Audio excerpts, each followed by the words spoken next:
ರಾಜ್ಯ ಕಾಂಗ್ರೆಸ್ನಲ್ಲಿ ಕುರ್ಚಿ ಕದನ ಅನ್ನೋದಕ್ಕೆ ಸದ್ಯಕ್ಕೆ ತೆರೆ ಬೀಳೋ ಯಾವುದೇ ಲಕ್ಷಣ ಕಾಣಿಸ್ತಿಲ್ಲ. ಇದೀಗ ಕುರ್ಚಿ ಚರ್ಚೆಗೆ ಬೆಳಗಾವಿ ಸಾಹುಕಾರ್ ಸತೀಶ್ ಜಾರಕಿಹೊಳಿ ಟ್ವಿಸ್ಟ್ ಕೊಟ್ಟಿದ್ದಾರೆ. ರಾಜ್ಯದ ಬೆಳವಣಿಗೆಗಳ ಬಗ್ಗೆ ಸಂದೇಶ ನೀಡಿದ್ದಾರೆ. ಮತ್ತೊಂದು ಕಡೆ ನಿನ್ನೆ ಸಿಎಂ ಸಿದ್ದರಾಮಯ್ಯ ಪೋಸ್ಟ್ ಮಾಡಿದ್ದ ಒಂದೇ ಒಂದು ಪೋಸ್ಟ್ ರಾಜ್ಯ ರಾಜಕಾರಣದಲ್ಲಿ ಹಲ್ಚಲ್ ಸೃಷ್ಟಿ ಮಾಡಿದೆ.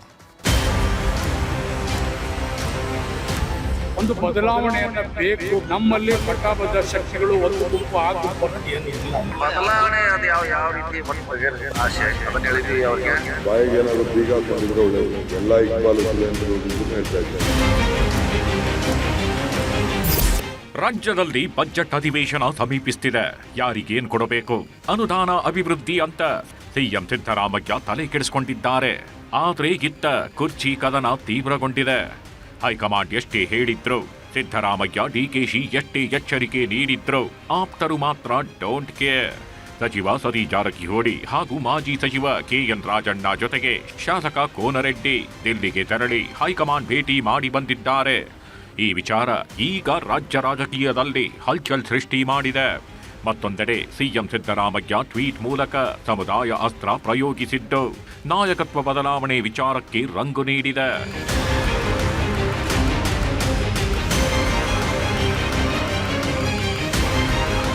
ಏನಾಗಿದೆ ರಾಜ್ಯದಲ್ಲಿ ಅದನ್ನ ವಿನಂತಿ ಮಾಡಿದೀವಿ. ಬೇಗ ನೀವು ಮಧ್ಯ ಪ್ರವೇಶ ಮಾಡಬೇಕು, ಇಲ್ಲಾಂದ್ರೆ ತೊಂದರೆ ಆಗ್ತೈತೆ ಕಾರ್ಯಕರ್ತರಿಗೆ, ಸರ್ಕಾರ, ಪಕ್ಷಕ್ಕೆ ಅಂತ ಹೇಳಿದೀವಿ. ಸೊ ಆದಷ್ಟು ಬೇಗ ಮಾಡ್ತೀವಿ ಅಂತ ಖರ್ಗೆಜಿ ಅವರ ನಿನ್ನೆ ಹೇಳಿದಂತ ಉದ್ದೇಶ. ಯಾವಾಗಲೂ ಡೆಲ್ಲಿಗೆ ಹೋದ್ಮೇಲೆ ರಾಜಕಾರಣ ಇದ್ದೇ ಇರ್ತದೆ. ನಮ್ಮ ಹೈಕಮಾಂಡ್, ನಮಗೆ ಕಾಂಗ್ರೆಸ್ ಪಾರ್ಟಿ ಅಂದ್ರೆ ನಮ್ಗೆ ದೇವಸ್ಥಾನ ಇದ್ದಂಗೆ. ನಮ್ಮ ದೇವ್ರುಗಳಿಗೆ ಭೇಟಿ ಆಗೋದು ನಮ್ಮ ಕರ್ತವ್ಯ, ಅದಕ್ಕೆ ಭೇಟಿ ಆಗೀವಿ. ಮುಖ್ಯಮಂತ್ರಿಗಳು, ಉಪಮುಖ್ಯಮಂತ್ರಿಗಳು, ಖರ್ಗೆ ಸಾಹೇಬರು ಎಲ್ಲ ಈ ರಾಜ್ಯದ ಸಚಿವ ಸಂಪುಟದ ಎಲ್ಲ ಸದಸ್ಯರು ಎಲ್ಲರೂ ಕ್ಲೋಸ್ ಆಗಿದೆ. ನಾವು ಡೆಲ್ಲಿಗೆ ನೋಡಿ ಪ್ರಾಮುಖ್ಯತೆ ಪಡೀತಾರೆ. ಡೆಲ್ಲಿ ಅವ್ರಿಗೆ ಹೋಗಿ ಅಲ್ಲಿ ಹೈಕಮಾಂಡಿಗೆ, ನಮ್ಮ ಹೈಕಮಾಂಡಿಗೆ ಭೇಟಿ ಆದರೆ ಹಾಗೆ ಆಗ್ತಾ ಇದ್ದಾರೆ ತಾನೆ, ಅದರಲ್ಲಿ ತಪ್ಪೇನಿದೆ? ಈಗ ಇಲ್ಲಿದ್ರೆ ಯಾಕೆ ಹೋಗ್ತಾ ಇಲ್ಲ ಅಂತ ಕೇಳ್ತೀರಾ, ಅಲ್ಲಿ ಹೋದ್ರೆ ಇಲ್ಲಿ ಯಾಕೆ ಬಿಟ್ಟು ಹೋಗ್ತಾ ಇದ್ರ ಅಂತ ಕೇಳ್ತಾ ಇದ್ದೀರಾ.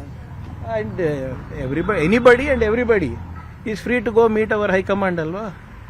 ಅದರಲ್ಲಿ ನಿನ್ನೆ ಸತೀಶ್ ಅವರು ಹೋಗಿದ್ರು, ಕೋನ್ ರೆಡ್ಡಿ ಅವರು ಹೋಗಿದ್ರು, ರಾಜಣ್ಣ ಅವರು ಹೋಗಿದ್ರು, ತಪ್ಪೇನಿದೆ? ಮತ್ತೊಂದೆಡೆ ಫೆಬ್ರವರಿ 26ಕ್ಕೆ ಡಿಸಿಎಂ ಡಿಕೆ ಶಿವಕುಮಾರ್ಗೆ ದೆಹಲಿಗೆ ಬರುವಂತೆ ಹೈಕಮಾಂಡ್ ಬುಲಾವ್ ಬಂದಿದೆ ಅಂತ ಡಿಕೆಶಿ ಆಪ್ತ ಶಾಸಕ ಇಕ್ಬಾಲ್ ಹುಸೇನ್ ಹೇಳಿದ್ರು. ಅಲ್ಲದೆ ಶಾಸಕರಾದ ಗಣಿಗ ರವಿ, ಶಿವಗಂಗಾ ಬಸವರಾಜ್ ಕೂಡ ಧ್ವನಿಗೂಡಿಸಿದ್ರು. ಈ ವಿಚಾರಕ್ಕೆ ಡಿಸಿಎಂ ಡಿಕೆ ಶಿವಕುಮಾರ್ ಗರಂ ಆಗಿಯೇ ಪ್ರತಿಕ್ರಿಯಿಸಿದ್ದಾರೆ. ಬಾಯಿ ಮುಚ್ಕೊಂಡಿರಬೇಕು ಅಂತ ಖಾರವಾಗಿಯೇ ಪ್ರತಿಕ್ರಿಯಿಸಿದ್ರು. ಇಕ್ಬಾಲ್ ಹುಸೇನ್ಗೆ ಬಾಯಿಗೆ ಏನಾದ್ರು ಬೀಗ ಹಾಕೊಂಡಿದ್ರೆ ಒಳ್ಳೇದು. ಎಲ್ಲ ಇಕ್ಬಾಲ್ ಹುಸೇನ್ಗಳಿಗೂ ಹೇಳ್ತಾ ಇದ್ದೀನಿ, ನನಗೇನಾದ್ರು ಒಳ್ಳೇದು ಮಾಡಬೇಕು ಅಂದ್ರೆ ಬಾಯಿ ಬೀಗ ಹಾಕೊಳ್ಳಿ. ಅವ್ರು ಸ್ವಲ್ಪ ಹೊಲ್ಕೊಂಡು ಇತ್ಕೊಂಡ್ರೆ, ಯಾರ ನನಗೆ ನನ್ನ ವಿಚಾರದಲ್ಲಿ ಮಾತಾಡ್ತಾರೆ ಅವರೆಲ್ಲ ಬಾಯಿ ಮುಚ್ಕೊಂಡಿದ್ರೆ ಬೆಟ್ರು. ನಾನು ಹೋಗೋದು ಬರೋದು ಇದ್ದೇ ಇದೆಯಪ್ಪ. ನಾನು ಹೋಗದೆ ಯಾರು ಹೋಗ್ತಾರೆ? ಯಾವಾಗ ಯಾವಾಗ ಕರೀತಾರೆ, ಯಾವಾಗ ಮೀಟಿಂಗ್ಗಳಿರ್ತದೆ, ಯಾಗೆಲ್ಲ ಹೋಗ್ತಾ ಇರ್ತೀನಿ. ಇಕ್ಬಾಲ್ ಹುಸೇನು ಬಾಯಿ ಮುಚ್ಕೊಂಡಿರ್ಬೇಕು, ರವಿಗಿನ್ನು ಬಾಯಿ ಮುಚ್ಕೊಂಡಿರ್ಬೇಕು, ಶಿವಗಂಗನು ಬಾಯಿ ಮುಚ್ಕೊಂಡಿರ್ಬೇಕು. ಎಲ್ಲರೂ ಬಾಯಿ ಮುಚ್ಕೊಂಡಿದ್ರೆ ನನಗೆ ಒಳ್ಳೇದಾಗ್ತದೆ. ಆಪ್ತರ ಬಾಯಿಗೆ ಎಷ್ಟೇ ಕಡಿವಾಣ ಹಾಕಲು ಡಿಕೆಶಿ ಮುಂದುವರೆದರು. ಆಪ್ತರ ವರತ ಮುಂದುವರೆದಿದೆ. ಡಿಕೆಶಿ ಎಚ್ಚರಿಕೆ ಬೆನ್ನಲ್ಲೋ ರಾಮನಗರದಲ್ಲಿ ಮಾತಾಡಿರೋ ಶಾಸಕ ಬಾಲಕೃಷ್ಣ ಮತ್ತೆ ಡಿಕೆಶಿ ಪರ ಬ್ಯಾಟ್ ಬೀಸಿದ್ರು. ಹೇಳಿ ಕೇಳಿ ನಮಗೂ ಸಾಕಾಗೋಗ್ಬಿಡದೆ. ಈಗ ಅದು ಹೈಕಮಾಂಡ್ ತೀರ್ಮಾನ ಮಾಡಬೇಕು. ನಾವು ಒಂದು ಮನವಿ ಮಾಡ್ತೀವಿ. ಅವರು ಪಕ್ಷಕ್ಕೋಸ್ಕರ ತ್ಯಾಗ ಮಾಡಿದ್ದಾರೆ, ಪಕ್ಷಕ್ಕೋಸ್ಕರ ಜೈಲಿಗೆ ಹೋಗಿದ್ದಾರೆ. ಅದಕ್ಕೆ ನಾವು ಹೈಕಮಾಂಡ್ನ ಮನವಿ ಮಾಡ್ತೀವಿ. ನಮ್ಮ ನಾಯಕರಿಗೂ ಒಂದ್ಸರಿ ಅವಕಾಶ ಮಾಡಿಕೊಡ್ಸಿದ್ರೆ, ನಮಗೆ ಸ್ವಾರ್ಥ ಏನಂದರೆ ನಮ್ಮ ನಾಯಕರಾದರೆ ಈ ಜಿಲ್ಲೆ ಇನ್ನೂ ಸಾಕಷ್ಟು ಕೆಲಸಗಳು ಆಗ್ತದೆ. ಇಷ್ಟೆಲ್ಲ ಬೆಳವಣಿಗೆಗಳ ಮಧ್ಯೆ ಡಿಸಿಎಂ ಡಿಕೆ ಶಿವಕುಮಾರ್ ಹಾಗೂ ಸಿಎಂ ಸಿದ್ದರಾಮಯ್ಯ ಉತ್ತರ ಕನ್ನಡ ಜಿಲ್ಲೆಯಲ್ಲಿ ನಡೆದ ಕಾರ್ಯಕ್ರಮಗಳಲ್ಲಿ ಬೆಂಗಳೂರಿನಿಂದ ಒಂದೇ ಹೆಲಿಕಾಪ್ಟರ್ನಲ್ಲಿ ತೆರಳಿ ಕಾರ್ಯಕ್ರಮದಲ್ಲಿ ಭಾಗಿಯಾಗಿದ್ರು. ಸಿದ್ದರಾಮಯ್ಯ ಫೇಸ್ಬುಕ್ ಪೋಸ್ಟ್ ವಾರ್, ಜಾತಿ ಅಸ್ತ್ರ ಬಿಟ್ಟ ಸಿದ್ದು, ದಳಪತಿಗಳ ತಿರುಗೇಟು. ಇನ್ನು ನಿನ್ನೆ ಸಾಮಾಜಿಕ ಜಾಲತಾಣದಲ್ಲಿ ಸಿಎಂ ಸಿದ್ದರಾಮಯ್ಯ ಸಾಲು ಪೋಸ್ಟ್ ಮಾಡಿದ್ರು. ಕುರಿ ಕಾಯ್ತಿದ್ದವನು ಸಿಎಂ ಆದದ್ದೇ ಪಟ್ಟಭದ್ರರ ಕಣ್ಣು ಕೆಂಪಾಗಲು ಕಾರಣ. ರಣರಂಗವನ್ನ ಬಿಟ್ಟು ಓಡಿ ಹೋಗುವ ಹೇಡಿ ನಾನಲ್ಲ, ನನ್ನ ವಿರುದ್ಧ ಯಾಕೆ ಷಡ್ಯಂತ್ರ ಅಂತ ನನಗೂ ಗೊತ್ತಿದೆ ಅಂತೆಲ್ಲ ಬರೆದುಕೊಂಡಿದ್ರು. ಇದು ವಿವಿಧ ರೀತಿಯ ವ್ಯಾಖ್ಯಾನಕ್ಕೆ ಕಾರಣವಾಗಿತ್ತು. ಕೇಂದ್ರ ಸಚಿವ ಎಚ್.ಡಿ. ಕುಮಾರಸ್ವಾಮಿ ಕೂಡ ವ್ಯಂಗ್ಯ ಮಾಡಿದ್ರು. ಈ ಕುರಿತು ಇವತ್ತು ಸ್ಪಷ್ಟನೆ ನೀಡಿದ್ದಾರೆ.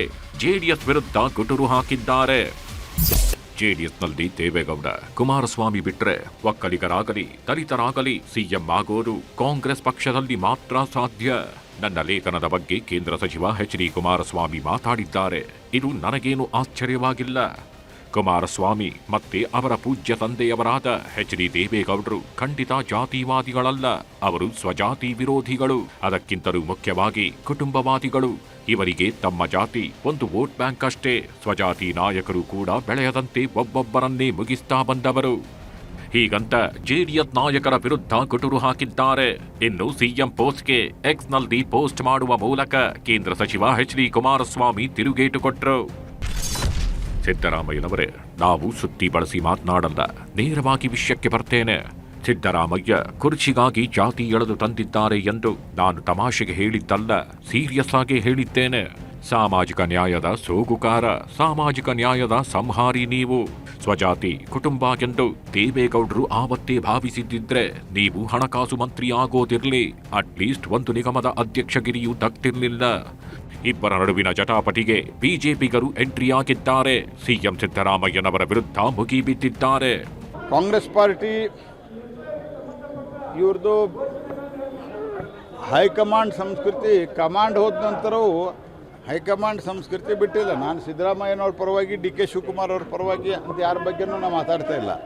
ಆಯ್ಕೆ ಆದಂಥ ಒಂದು ಸರ್ಕಾರದ ಮುಖ್ಯಮಂತ್ರಿ, ಉಪಮುಖ್ಯಮಂತ್ರಿಗೆ ಒಂದು ಸರಿಯಾದ ಅಪಾಯಿಂಟ್ಮೆಂಟ್ ಕೊಡೋದಿಲ್ಲ, ಕೂತು ಮಾತಾಡಿಸೋದಿಲ್ಲ ಅಂತಂದ್ರೆ ಎಂಥ ಅಹಂಕಾರ ಈ ಒಂದು ಪರಿವಾರದಾಗ, ನಕಲಿ ಗಾಂಧಿ ಪರಿವಾರದಾಗ ಅದನ್ನೋದು ಅರ್ಥ ಮಾಡ್ಕೋಬೇಕು. ಅದು ಅವ್ರು ಯಾರು ಹೇಳಾರಂತ ಎಲ್ಲರಿಗೂ ಗೊತ್ತೈತಿ. ಡಿ ಕೆ ಶಿವಕುಮಾರ್ ಅವ್ರಿಗೆ ಕಡೆ ಮಾಡಿದಂಥ ಸಂದೇಶ ಅದು. ಅವ್ರ ಪಕ್ಷದಲ್ಲಿ ನಡೆದಿರುವಂಥ ಒಳ ಜಗಳ, ಕುರ್ಚಿ ಜಗಳ, ಇದ್ರ ನಡು ಪೂರ್ತಿ ರಾಜ್ಯ ಸರ್ಕಾರ ಬಡತನ ಆಗಿತ್ತು. ಇದು ಎಲ್ಲರಿಗೂ ಗೊತ್ತಿರುವಂಥ ವಿಷಯ.